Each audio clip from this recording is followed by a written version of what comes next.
மீண்டும் miraculous favor. மீண்டும் ஒரு முறை miraculous favor. இப்போ நீங்க கேட்கலாம், miracles நாங்க எல்லாரும் எக்ஸ்பெக்ட் பண்றது தானே? am I right? Yes, prophet.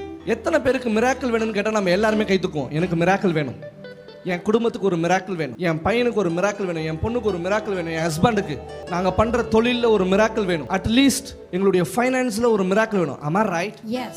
ஆமா தானே? Yes, prophet. பட் நீங்க நல்லா கவனிங்க, மிராக்கிளை பத்தி நமக்கு தெரியாம எப்படி மிராக்கிள் நம்மளுடைய லைஃப்ல நடக்கும்? எத்தனை பேருக்கு புரியுது? மிராக்கிள்னானே என்னன்னு தெரியாது, பட் என் லைஃப்ல என்ன நடக்கணும்? மிராக்கிள் நடக்கணும். நல்லா கவனிங்க, மிராக்கிள் என்பது ஒரு நாள் நடக்கிற ஒரு அற்புதம், ஒரு நாள் நடக்கிற அற்புதம். இந்த அற்புதத்தை யார் மெயின்டைன் பண்றாங்களோ அது வண்டர்ஸா மாறும். அது என்னவா மாறும்? வண்டர்ஸா மாறும்.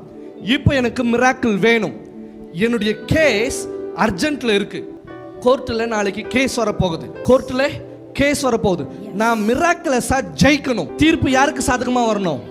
எனக்கு சாதகமா வரணும். திடீர்னு ஜட்ஜ் உங்களுக்கு சாதகமா தீர்ப்பு எழுதும் போது எல்லாமே சேஞ்ச் ஆகும். உங்களுக்கு சாதகமா தீர்ப்பு எழுதும் போது நீங்க நினைப்பீங்க, ஆக்சுவலா இது எனக்கு சாதகமா வர்றதுக்கு வாய்ப்பே இல்லையே, நான் நிரபராதியே கிடையாது.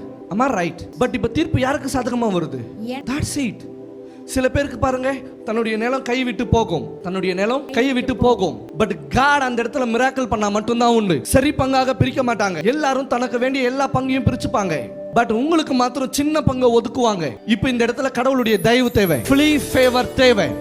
ஃப்ரீ ஃபேவர் வரும்போது எல்லாரும் சரி பங்கா பிரிச்சு உங்களுக்கு மாத்திரம் சின்ன பங்கை கொடுக்கும்போது இந்த ஃபேவர் வந்து ஜஸ்ட் அவங்களுக்கு ஒரு குழப்பத்தை உண்டாக்கி உங்களுக்கு பெரிய பங்கை கொடுத்து, ஓ மை காட், உங்களுக்கு பெரிய பங்கை ஒதுக்கி மத்தவங்க எல்லாருமே சின்ன பங்கை எடுத்து ரிஜிஸ்டர் பண்ணி அந்த பத்திரத்தை எடுத்து வந்து உங்க கையில கொடுத்துருவாங்க. இந்த இடத்துல யார் அற்புதம் செய்யறது? இறைவன். எத்தனை பேருக்கு புரியுது?